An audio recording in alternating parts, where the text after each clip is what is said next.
Bonjour à tous, bonjour, merci de nous rejoindre une fois de plus sur l'expérience missionnaire. Aujourd'hui, nous avons un illustre personnage, un confrère, un aîné, le père Georges-Henri. Bonjour mon père. C'est un plaisir de vous avoir parmi nous. Alors, je vais commencer d'abord par cette simple question. Est-ce que vous pouvez parler un peu de votre personne, vous présenter à tous ceux qui vous écoutent? Alors, un vieux missionnaire suisse, né en 1953. 1953. 42 ans de Cameroun. 42 ans au Cameroun. Un seul pays. Un seul pays. Le Cameroun. Et donc, où avez-vous fait votre mission, mon père? Alors, votre formation, dans quelle formation? J'ai fait un peu de formation au début pour vrai. Après, j'ai été à Saint-Ilan, en Bretagne. Après, j'ai fait l'économie. Après, j'ai été à Vanves, à Issy-les-Moulineaux. J'ai été à Clamart. Après, j'ai terminé pour finir. J'ai fait la Cato. La Cato de Paris. Oui, j'ai fait Fribourg pour terminer. Et si vous pouvez nous dire qui étaient vos formateurs, probablement nous ne pourrons pas les connaître parce qu'ils sont les plus âgés. Ils sont déjà tous morts. Tous solos. Moi, je suis très vieux. Bon, j'ai eu des spiritains, François Nicolas, qui est encore vivant. Oui. Il doit être où présentement? Chenille-là, c'est la personne âgée. J'ai eu Paul Coulon, qui est encore. Oh oui, Paul Coulon, un très grand écrivain. Archiviste, ouais, comme spiritain. Autrement, j'ai eu l'ancien archevêque de Paris, le cardinal 23, qui était professeur ici de l'Union. J'ai eu des grands, j'ai eu, comment il s'appelle, le Barthélemy, le grand dominicain à Fribourg. Et puis j'ai eu des Toussaint qui étaient aussi bons, comme le père Prablan qui m'a appris, essayé de faire entrer le latin. Merci mon père. Et donc, pouvez-vous raconter un peu brièvement votre enfance en Suisse et ce qui a conduit vers la vocation missionnaire? Alors, moi je suis fils d'arboriculteur et d'éleveur de bétail. Arboriculteur des arbres, puis la vigne et puis les vaches. Ma vocation elle est venue au compte-gouttes. Je n'ai pas eu d'appel mystérieux avec de Sainte Thérèse. Non, je n'ai pas eu de foudre de la terre qui me sont tombées dessus. Ça a commencé tout doucement, il y a eu des hauts, des bas, il y a des moments de doute, etc. Et quel a été donc le déclic? Parce que chacun alors, un déclic. Un déclic. Il y a eu, disons, deux déclics. Deux déclics. Le premier déclic, c'est quand j'étais gardien des cochons. Gardien des cochons. J'ai vu que les cochons, comme l'homme, on a besoin l'un de l'autre. Il faut un berger. Et puis après, j'ai dit, mais si on est berger des cochons, on peut être aussi berger des hommes, entre guillemets. Et le deuxième déclic, c'est Dieu nous a donné son amour, celui qui ne partage pas n'a rien compris. Si tu ne veux pas partager cet amour, alors bon, il peut se partager dans le mariage, il peut se partager dans ses débats. Mais moi, bon, comme j'ai été berger, petit à petit, toutes les pièces se sont rassemblées. Mais comme un puzzle. Voilà, comme un puzzle. Et après, bon, j'ai vu que la finale, c'était de ne pas être diocésain, mais d'être missionnaire. Voilà. Et quelle formation avez-vous reçue? Je ne sais pas si vous l'avez eu dans la formation spirituelle, ou vous l'avez eu avant, parce que je pense que vous avez.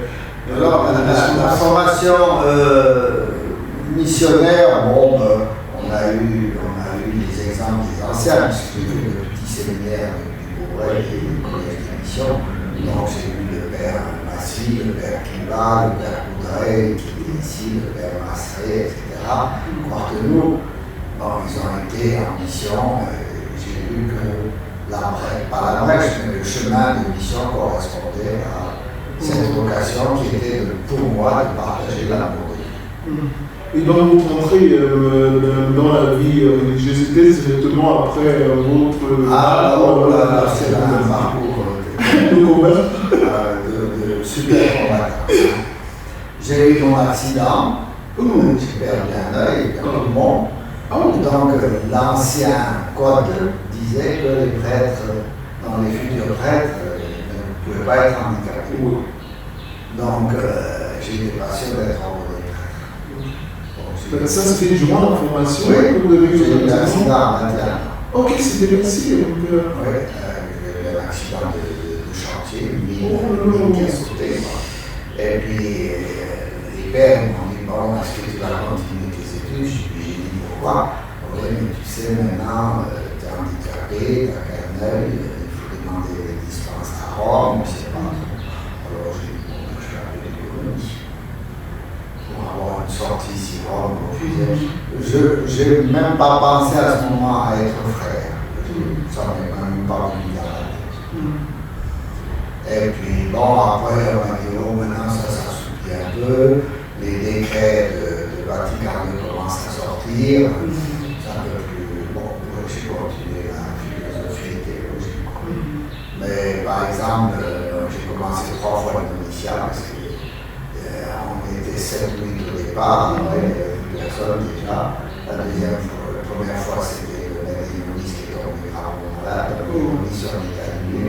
Et puis le dernier noviciat c'est 3 ans avant mon ordination. Ah oui, parce qu'en votre temps...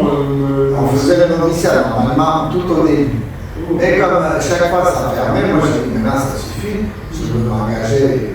J'ai fait économie, j'ai dit je ne vais pas. Oui, je ne veux pas chaque année, à telle année à Noël, et dire attends. J'ai dit une fois quand j'aurai fini mes études, je ferai le noviciat. Donc, comme le diplôme là, vous avez une licence en économie? Non, je n'ai pas une licence parce que j'ai eu un accident. Après, malheureusement, je ne me suis pas inscrit, c'est pas moi, mais les responsables ont oublié de signaler que j'avais. Et puis, je n'ai pas passé l'examen parce que j'étais à l'hôpital. Après, on m'a dit qu'il faut repasser. Puis, bon, il y a un peu de découragement. Tu sais plus où t'en es. La prêtrise, ça commence à branler, l'économie, puis bon, j'ai envoyé un peu bête, j'ai eu des examens, les papiers, ça sert. Et donc, mon père, quelle figure spirituelle ou éducative vous ont le plus inspiré dans votre jeunesse? Alors, spirituelle, la plus, c'est. Bon, Saint-François d'Assise m'a assez plu, mais je n'ai pas voulu rentrer chez les capucins ou les franciscains. Et disons, oui, c'est Saint-François d'Assise. Et puis, comme missionnaire, bon, j'en avais pas tellement, mais il y avait déjà le père Damien, le père des lépreux, qui est venu Saint-Damien, le belge. En ce temps-là, c'était la mode, la figure un peu, bon, un petit peu. Et puis, disons, Sainte-Thérèse de l'Enfant Jésus, c'est pas mal. Bon, on avait Martin de l'Ouganda aussi, je te sais faire longtemps. J'ai pas eu une attirance spéciale pour, je ne peux pas dire que je suis un fervent. Non, moi c'est toujours le peuple. Je n'ai pas une chose à deux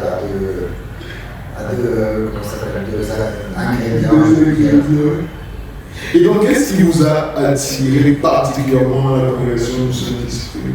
Était-ce la proximité ou alors vous avez senti? Alors, ce qui m'a attiré, c'est la mission. La mission. Première évangélisation. Okay. Et puis, tous les vieux missionnaires, c'était, ce qui me plaisait beaucoup, c'était deux choses. Une, leur émancipation vis-à-vis de l'Église institutionnelle. C'est-à-dire, je ne dis pas qu'ils s'étaient révoltés comme l'Église, mais l'émancipation. Ils sont revenus à l'essentiel, l'amour de Dieu. Ce n'étaient pas des fonctionnaires d'Église. Tous les vieux pères qui revenaient avaient un contact direct avec la population et puis direct avec l'amour de Dieu. C'était leur essence de vie. C'était pas il faut faire des baptêmes. Et lorsqu'ils revenaient, leurs expériences, ça touche chacun de je ne me voyais absolument pas être prêtre diocésain, qui pour moi étaient des prêtres, entre guillemets, je ne peux pas être méchant, bien sûr, comment on appelle, des prêtres ritualistes. Et ça ne me plaisait pas beaucoup. Alors que le spiritain, bon, il construisait autant la vie spirituelle que la vie matérielle des gens. Il construisait les il faisait des écoles. Oui, les frères ont beaucoup agi dans cela. Et donc, mon père, on montre donc comment s'est déroulée votre préparation, votre formation spirituelle et missionnaire avant votre départ pour le Cameroun.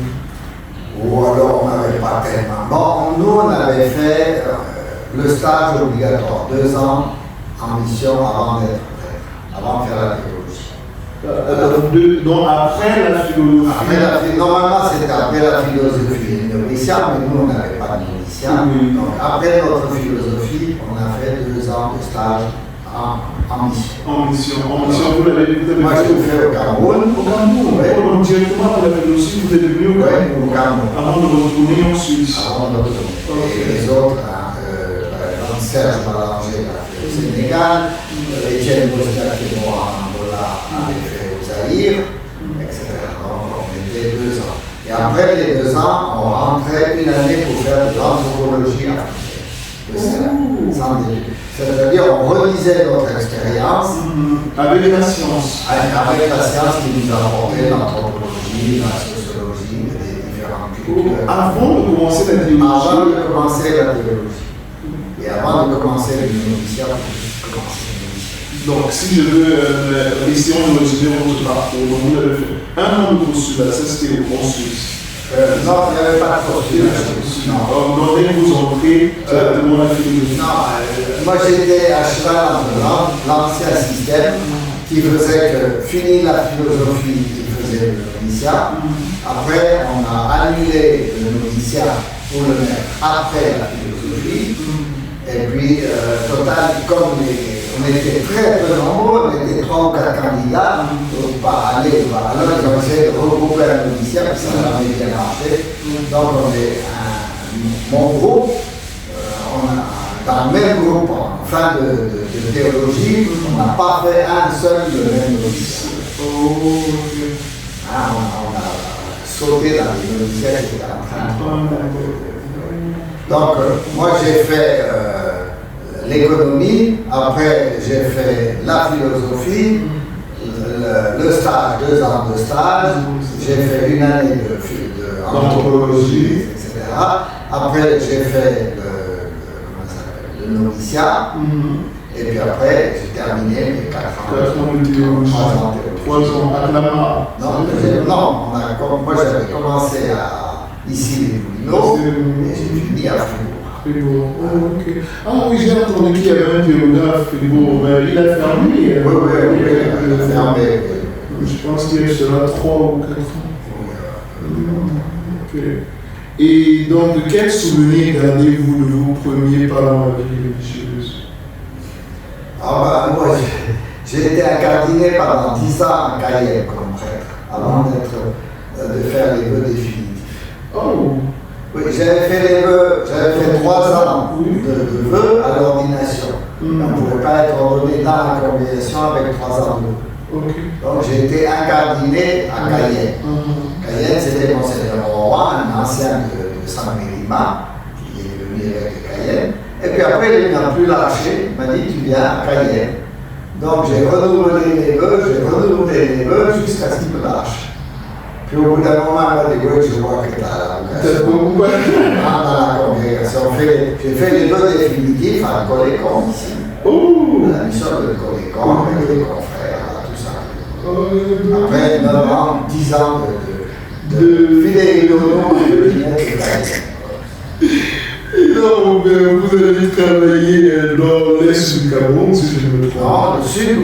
Le sud, ok. Après le sud. Après, le sud, j'ai été à Douala. Ah, voilà, oui, après une mission. Après, j'ai été 15 ans à l'est. 15 ans à l'est.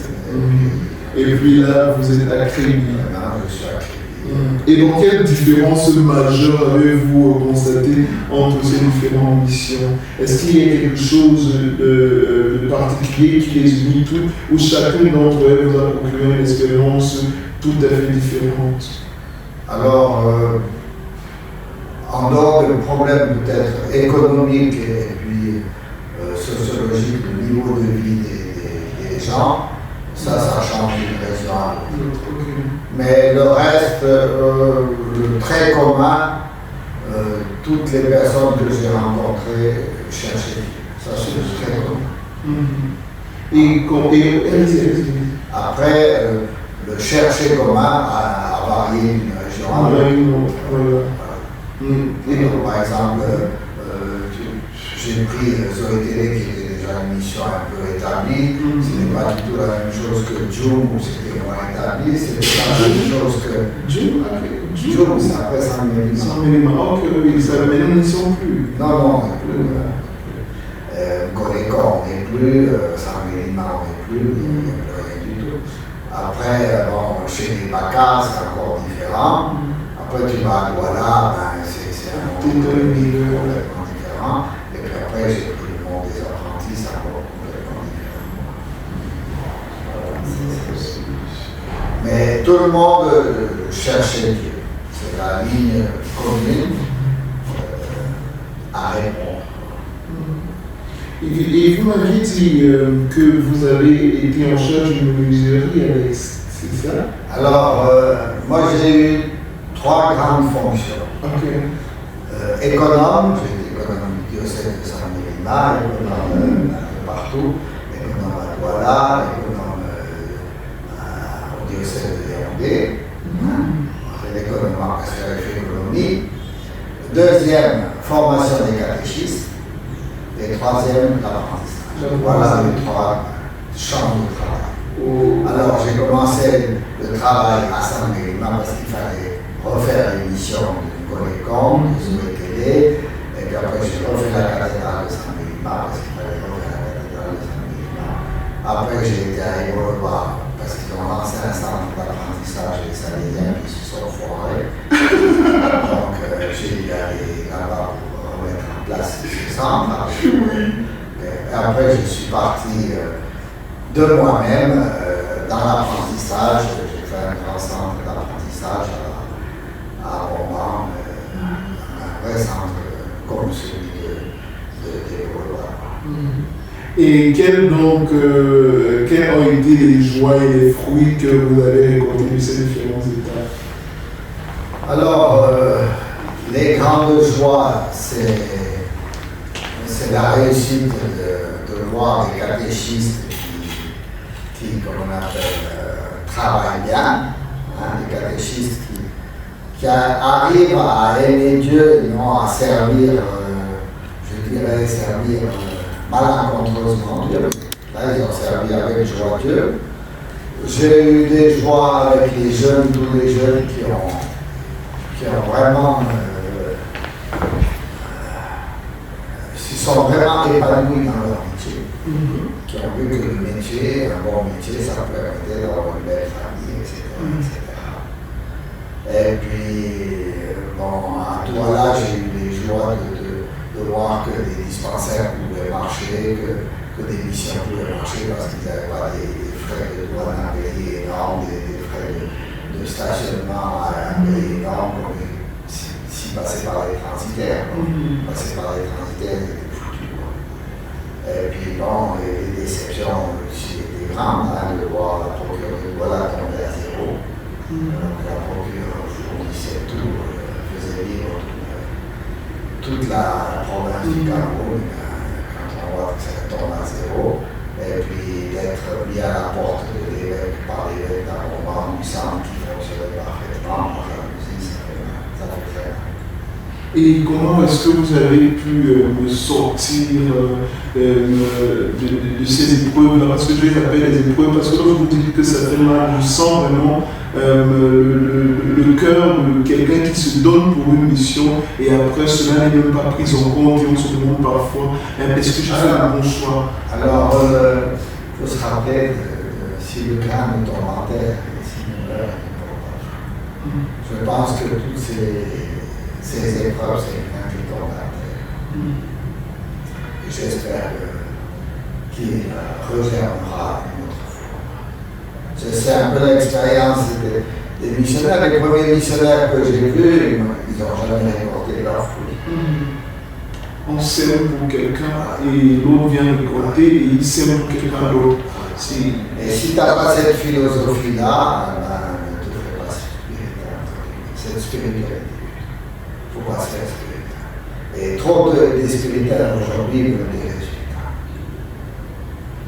La maladie de l'Église, c'est les résultats, les résultats, les résultats.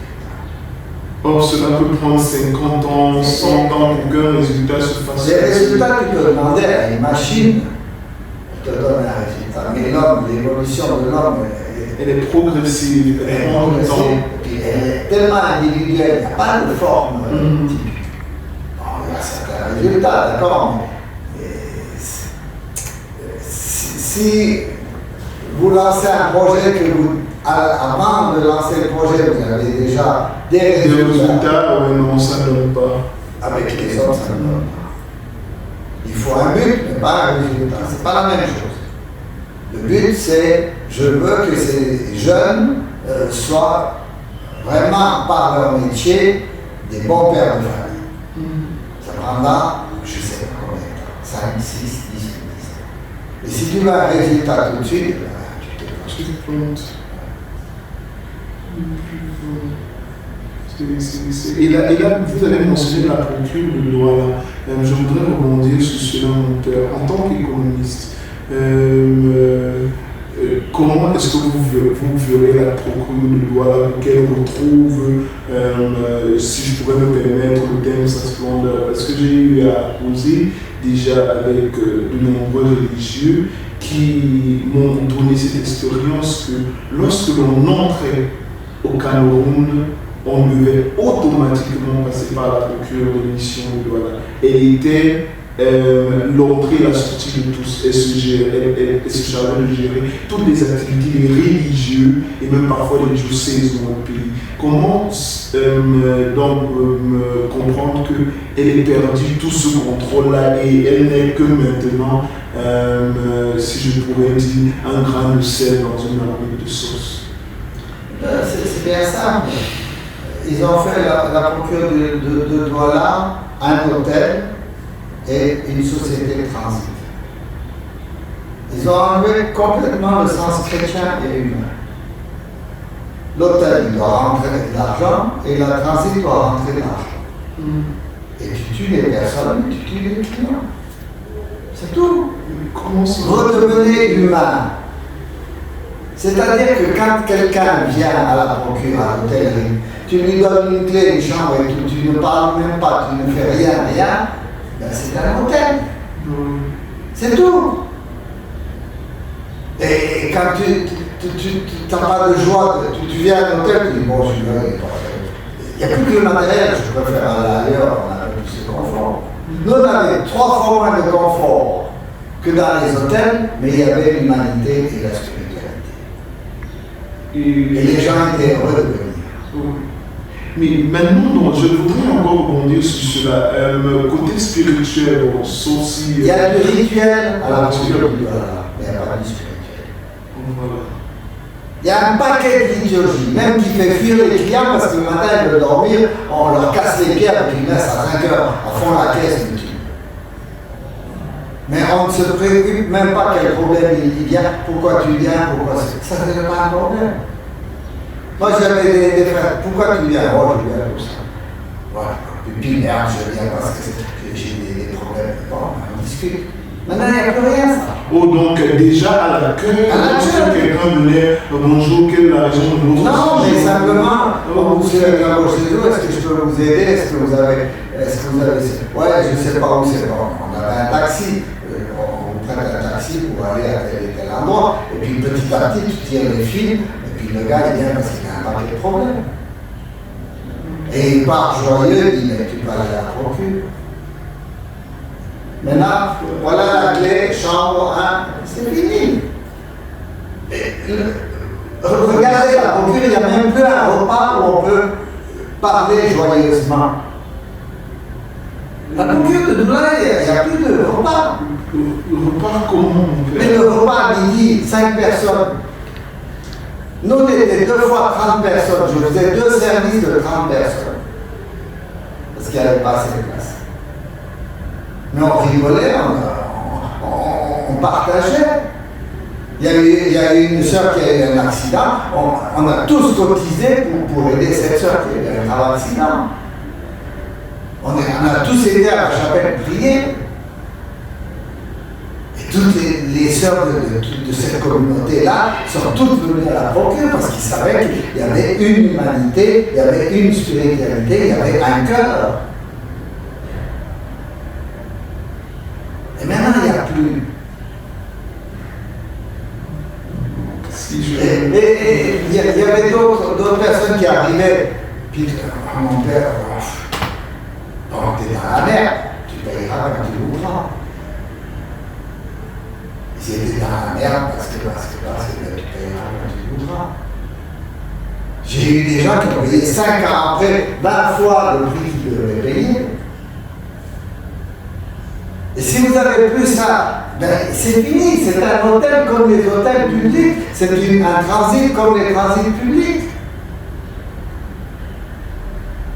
Mais est-ce que ce serait avec le monde qui va, si je me permettre, à la dérive et cette montée croissante de malhonnêteté et de fourberie, est-ce qu'il serait toujours possible de par exemple, rendre toujours cet acte-là, tu paieras quand tu pourras? Est-ce que les gens n'abuseront pas au fait? Non, je dis, 5 ans après, il a rendu. Pas fort. Il a voulu tricher à un moment, au bout de 5 ans, il a dit non. Non. Et il a envoyé son argent depuis le Canada, il a dit là, là. Je m'excuse de continuer votre travail. J'ai été bien reçu. Même lui-même l'a dit, j'ai appris à être honnête. Moi, malhonnête, j'ai appris à être honnête. Mais autrement, qu'est-ce que c'est qu'un hôtel, entre guillemets, religieux, s'il n'y a pas de religieux dedans? Si on ne fait pas de la pastorale à travers l'instrument de l'hôtel, si on ne fait pas de la pastorale à travers l'instrument du transit, mais on est hors sujet. On est complètement hors sujet. Est-ce que c'est pas aussi parfois être intrusif lorsque... Attentif, c'est pas intrusif. Ah oui. Merci. Merci pour la bague, mon père. Ici, on est intrusif ici. Mais on est intrusif parce qu'on ne veut pas se faire rouler.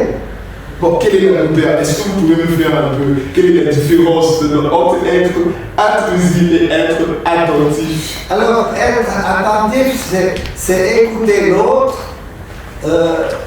sans le juger. J'écoute l'autre, je pose des questions, hein, et puis, par exemple, tu viens, vous allez rester combien de temps? Tant de jours. Est-ce que pendant ce séjour, vous avez besoin de quelque chose? Il dit oui, peut-être.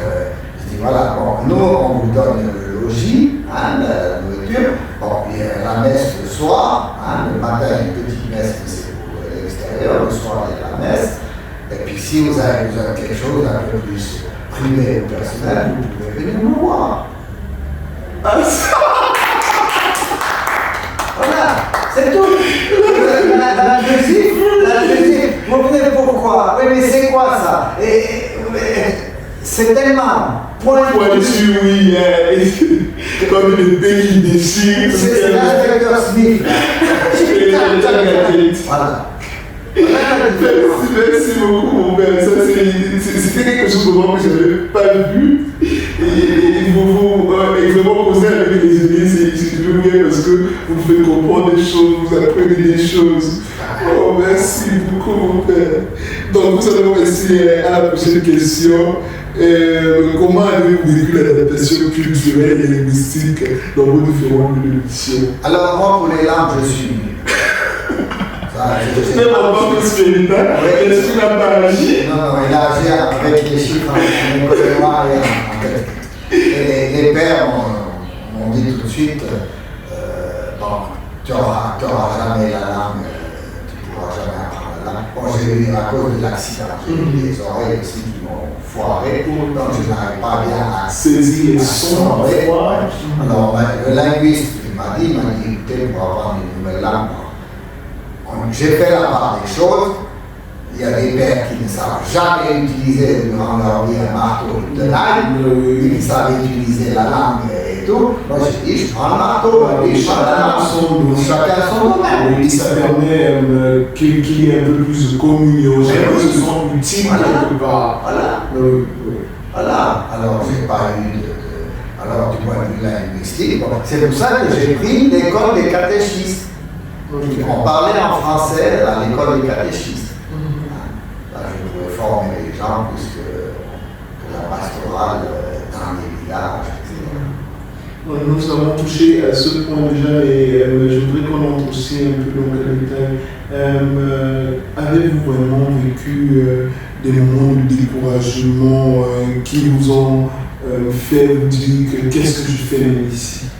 Et qui vous ont fait vouloir penser même à abandonner la mission et comment vous l'avez surmonté? Quand tu travailles 17 ans et que tu reçois une lettre de l'évêque où vous devez partir sans aucun motif, vider tout le centre, ça te fait à zéro. Ça te fait complètement à zéro. Aucun motif de renvoi si ce n'est son égoïsme. De la part d'un évêque, et un évêque blanc, polonais. Alors là, tu te demandes, mais à quelle sauce tu es mangé? Où est le Saint-Esprit? Et quelle a été la réponse des supérieurs? Alors, les supérieurs ont une position de l'évêque. Non, aucun. À part Gérard Serrault et puis les anciens, mais les supérieurs qui étaient là, aucun n'a pris position pour moi. Les autres pères, ils m'ont dit, tu sais, nous on a attrapé des coups de pied, et j'ai eu d'autres pères qui ont attrapé des coups de pied. Ils m'ont dit, ça c'est un ADN d'espérer ça. On sort des coups de pied. Bon, j'acceptais. Alors là c'est vrai que ça, vis-à-vis de tous les bienfaiteurs d'Europe, vis-à-vis de ces gamins qui disent, mon père, pourquoi tu fermes? Qu'est-ce que tu as fait de mal? Nous, on ne peut plus faire, je dis, non, on ne peut plus faire l'apprentissage. Ça, oui, c'était encore pire que la procure de Douala. Pire que la procure de Douala. Mais qu'est-ce que c'était ça? Procure de Douala, c'était une opposition de but. Je suis arrivé à la procure de Douala, il y avait un gros trou de 300 millions. J'ai fermé le trou et j'ai fait une montagne de 400 millions. Et quand il y a une montagne, il y a déjà le trou. Donc ils m'ont dit que je distribuais pas l'argent, que je gardais l'argent, etc. Et moi j'avais reçu des ordres qu'il fallait faire, premièrement il fallait faire une caisse de retraite pour les vieux pères qui allaient arriver. Il fallait ceci, il fallait cela, donc on avait fait. Ce n'était pas de l'argent qui était stocké inutilement. Mais comme certains voulaient faire des doctorats et tout, ils ont fait ça tellement la merde. La jalousie, je le dis bien, la jalousie. Les deux, c'était la jalousie.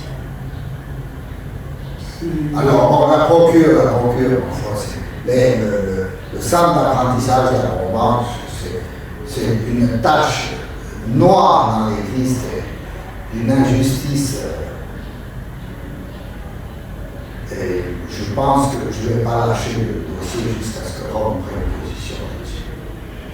Mais pas Rome spirituel, Rome épiscopal.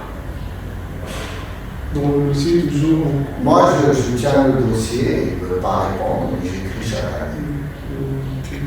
Voilà. C'est vraiment mauvais, donc ça risque de traîner. Bon, ça traîne, il ne veut jamais reconnaître. Dans les archives, ils ne pourront pas dire que je n'ai pas défendu le pauvre. Voilà, c'est tout. Je ne vais pas casser l'Église, si l'Église ne veut pas changer. L'Esprit Saint a fait son travail aussi. Moi, je fais bien.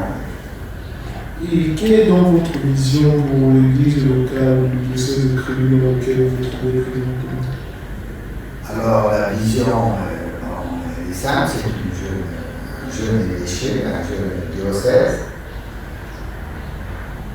Et comme toute maladie de jeune diocèse, c'est de remplir maintenant il y a assez, mais remplir les postes, c'est-à-dire mettre un prêtre à chaque poste.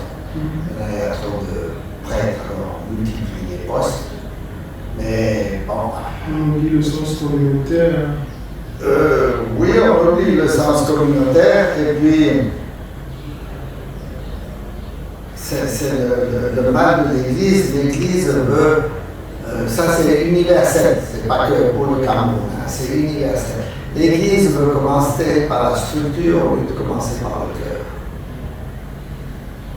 Alors la structure, on peut faire un diocèse, une paroisse, etc. Avant, on n'avait pas de diocèse, on n'avait pas de paroisse, on avait une communauté de base. Voilà la différence.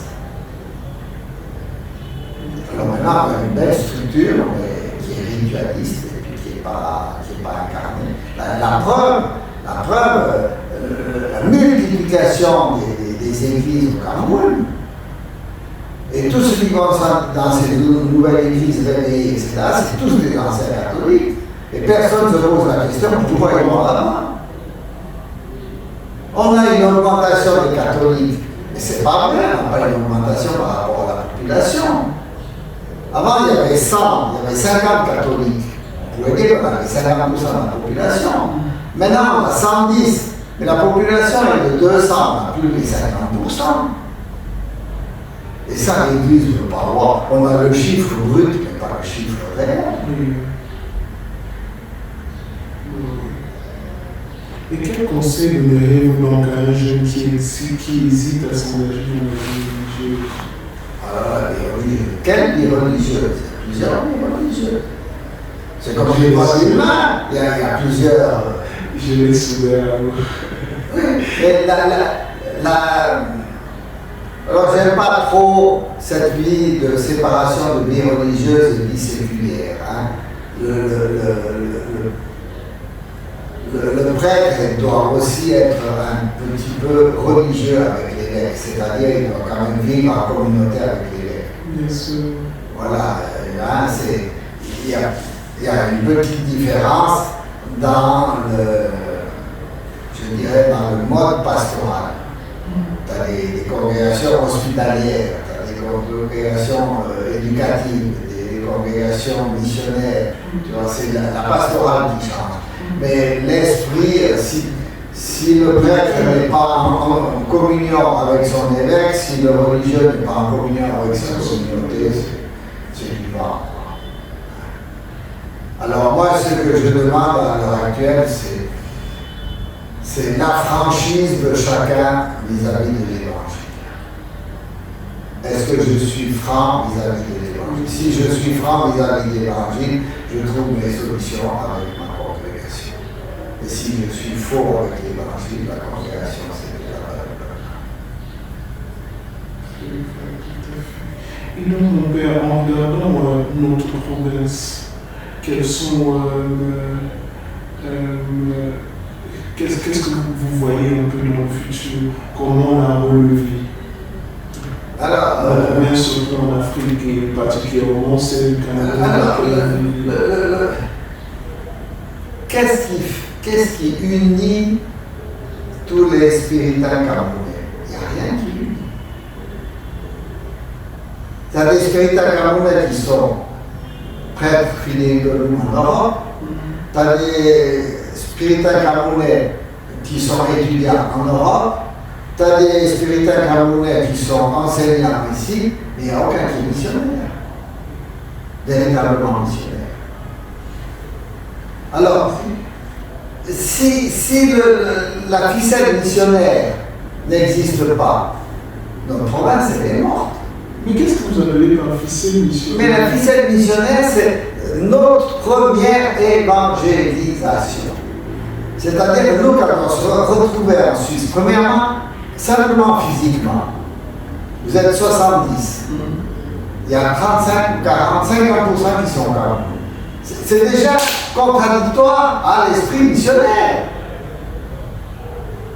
Que le chiffre.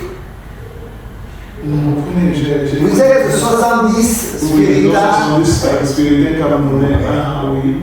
35 ou 40 sont au Cameroun. Ah oui, non, peu sont à l'extérieur. C'est déjà clic. T'as déjà court-circuité, t'as déjà cassé le fusible. Et quand vous vous rencontrez, celui de Candéré, celui de Marot, celui de Kribi, c'est des fidèles de nous. Ils n'ont pas un lien à partager. Que celui qui vient d'Addis Abeba, qui vient de Philippines, qui vient de ceci, il dit non, toi tu fais comment, toi tu fais comment, toi tu fais comment, toi tu fais comment. C'est le lien missionnaire, où on peut échanger. Que là, celui de Gandéré, oui, moi je fais ça dans ma paroisse, oui, je fais la directive, et puis c'est tout. Ça s'arrête là. Il est fonctionnaire, il n'est pas créatif.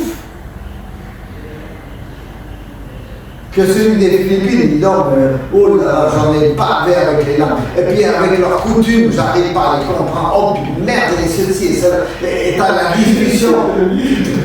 T'as des discussions à ne plus finir. Simplement, celui qui est venu d'Éthiopie, pendant des jours, il parlait, oui ou non, de son expérience. Alors déjà, le chiffre. Vous n'êtes pas à l'extérieur. Et ceux qui sont à l'extérieur, les 50% qui sont à l'extérieur ne sont pas des missionnaires. Mais en Europe, ce n'est pas la première évangélisation. Oui, mais certes, en Europe, ce n'est pas la première évangélisation, mais il y a aussi une sorte d'évangélisation. Non, réévangéliser ou évangéliser, ce n'est pas du tout pareil. Je te donne un exemple. Évangéliser, c'est une graine qui est dans le sol, oui. Tu l'arroses, elle sort. Très bien. Alors, pour savoir arroser une graine, tu ne la vois pas, c'est toute une méthodologie. Que quand tu vas en Europe, c'est un arbre qui est déjà haut qu'il faut tailler. C'est une autre technologie, entre guillemets, d'évangélisation. Je suis tout à fait d'accord, mais avec la perte croissante de chrétienté qui se vit en Europe. Alors, l'Europe, elle doit trouver ses solutions. Et ces solutions, ce n'est pas des rustines qui viennent d'Afrique. Non, c'est pas ça. Le plan de Dieu nous a donné à notre congrégation la première évangélisation, pas la réévangélisation. Et c'est comme un camion de carrière et un camion routier, c'est deux camions, mais deux camions ont des buts différents. Alors, gardons notre spécificité. Si tu regardes la panel des congrégations, mais la seule congrégation, première évangélisation. Et pourquoi on trahirait notre première évangélisation? Regarde l'histoire de notre congrégation. Les provinces d'Europe avaient 80% ou 90% du personnel à l'extérieur. Restait juste. Le peu juste. Et tu vas au Nigeria, il y a le peu qui est à l'extérieur et tous sont à l'intérieur. Oui ou non? Réponds.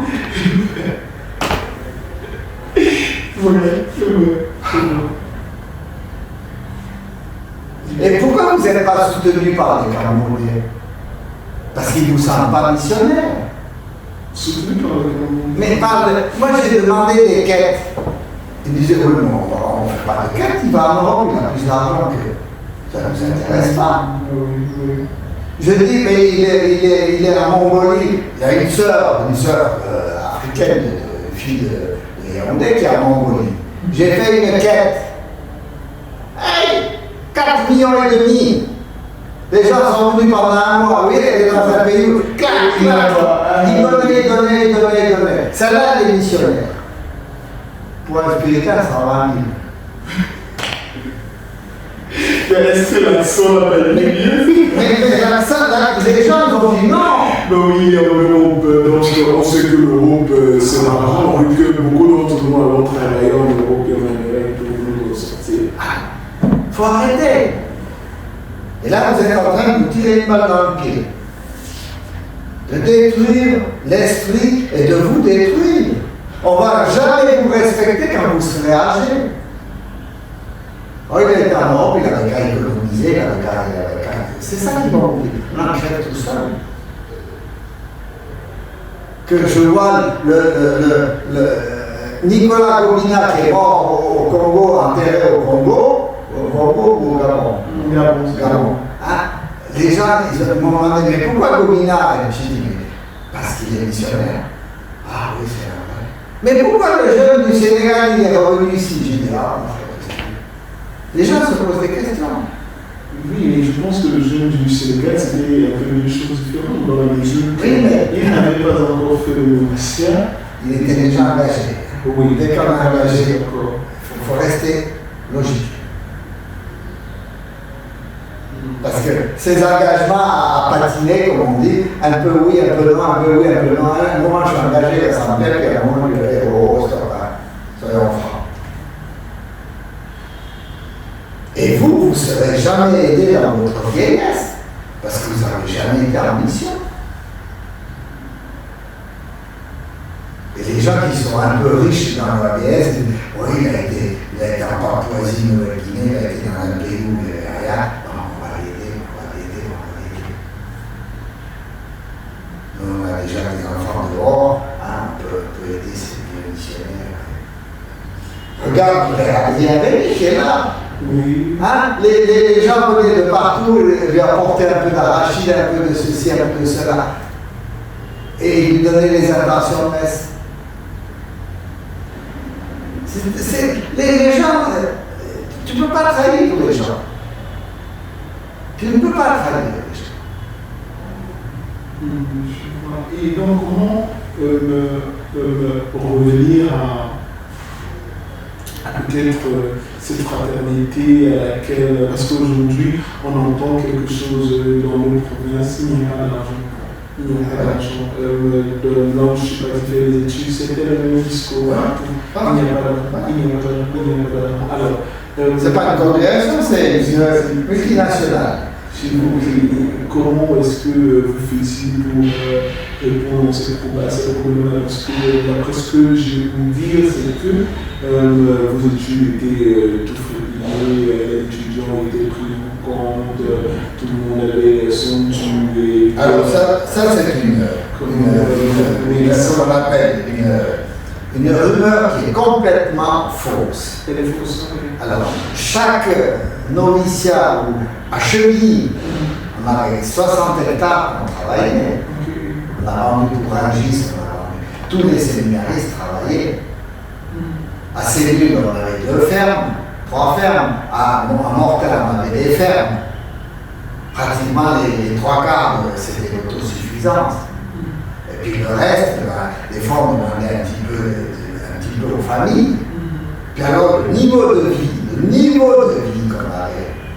On était les séminaristes, il y avait juste, je crois qu'on côtoyait les lazaristes. Je me rappelle, moi, j'étais le seul avec Jean-Étienne Bosdat et Serge Ballanger, on n'avait pas d'ordinateur, tous les autres séminaristes avaient déjà des ordinateurs. On n'a jamais été dans un grand magasin, on a toujours été dans les friperies. Alors quand tu mets tout ça ensemble, hein, c'est pas vrai, on n'a jamais été tout frais, tout payé, c'est pas vrai. On a gagné à la sueur. Nous, avec Jean-Étienne Gosiac, quand on a fait des plans le samedi dimanche pour gagner de l'argent pour payer le lycéen. Les plans, c'est-à-dire la oui, comment on essaie on a fait dans le restaurant. Moi, j'ai fait de la garderie d'enfants. Bon, j'avais le don de faire rigoler les enfants. Alors, j'ai fait de la garderie d'enfants. Non, il faut. C'est tout fait, c'est faux. Merci mon père. Et donc, y a-t-il un dernier mot que vous voudriez passer à notre audience, une dernière exhortation? Moi, je voudrais qu'on revienne à l'esprit spirituel. Qui est Simplement en te regardant, tu vois, nos ancêtres, ils n'ont pas pris la grande ventrière. On a pris un simple cordon. Oui. On n'avait pas les boutons. Les boutons, c'était un signe de richesse et de noblesse. Oui. Donc, on avait, comme Claude François Bourdin des Places ne pouvait pas se payer des boutons, oui. On avait des morceaux de bois qu'on enfilait et il a mis la couverture pour cacher. Ok. Oui, ça c'est vrai, c'est pas une super spirituelle. Alors, c'est des simples détails qui nous mettent parfois nous échappent et ensuite à notre place. Qui nous mettent à notre place. Et je rappelle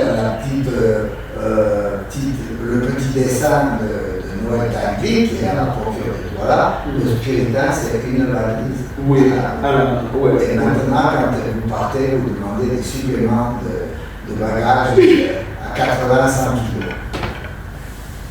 Donc vous êtes plus préoccupé des bagages que, et sans être méchant, dans certains bagages, il n'y a même pas la guide. Oui ou non? Oui, parfois. Alors moi, revenons à tout ça. Et moi j'ai vécu des mois et des mois à Djoum où je n'ai pas dépensé un franc, je faisais la catéchèse, les gens me donnaient la nourriture que j'avais besoin. Même après, j'ai dit que je dois aller à Yaoundé, j'ai pris la quatrième, ils ont fait l'effort, ils m'ont payé la moitié de l'essence.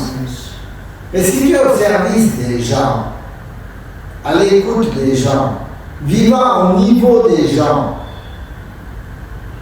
mais quand tu dois avoir une grosse montre en or, un bracelet, un collier, mais tu vas où?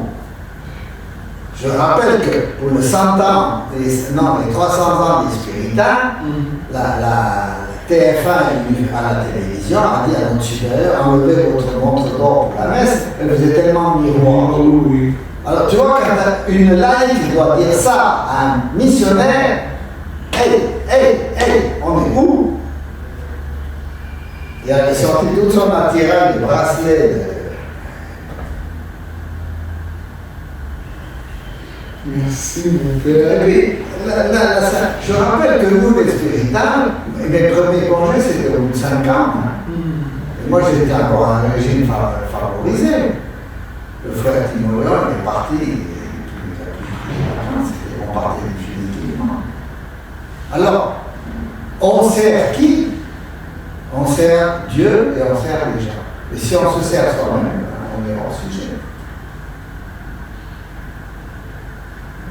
Et ça, on doit expliquer à nos communautés, à nos parents déjà. Moi, j'ai dit à mes parents, j'ai dit, je me rappelle, mon père m'a béni avant que je vienne au Cameroun.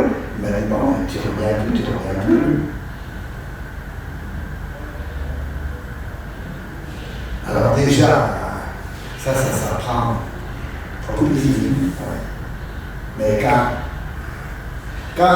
excuse-moi, mais quand je vois le temps de préparation des novices pour leur habit de premier vœu,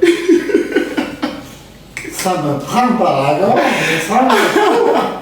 Bon, je crois que j'ai assez dit. Merci beaucoup, mon Père. Nous disons merci au Père Georges pour sa présence, pour sa disponibilité à cette interview. Merci encore pour vos conseils, mon Père. Non, c'était justement ce qu'on voulait, que cela vienne de votre cœur, que ce soit franchement votre ressenti, ce que vous avez vécu et ce à quoi vous aspirez, ce que vous pensez réellement, pour que ça touche un impact, cela ait un impact. Vous voyez, les expériences que vous avez eues à vivre, beaucoup d'autres les vivent tous les jours, mais dans le silence. Beaucoup perdent même confiance. Mais lorsqu'ils se rendent compte que ce monsieur que je vois devant moi, ce n'est pas uniquement une coquille, mais il y a aussi du cœur, il y a aussi de la souffrance par là, il y a eu des joies, il y a eu des peines, ça réconforte tout un chacun et ça se dit, et l'on se dit, si j'ai pu le faire, si il a pu le faire, alors je peux le faire. Alors, j'ai pas pu le faire. Ou par la grâce de Dieu. On a pu le faire avec Dieu. Oui, avec Dieu, nous avons pu le faire. Si il a pu le faire avec Dieu, ce Dieu-là, c'est le même Dieu que je sers, alors il le fera aussi pour moi. Donc, merci encore, mon Père, pour votre disponibilité. Et à nous revoir une prochaine fois pour... Avec un plus civilisé que moi. Nous sommes tous civilisés. Merci, mon Père. Merci à tous. Au revoir.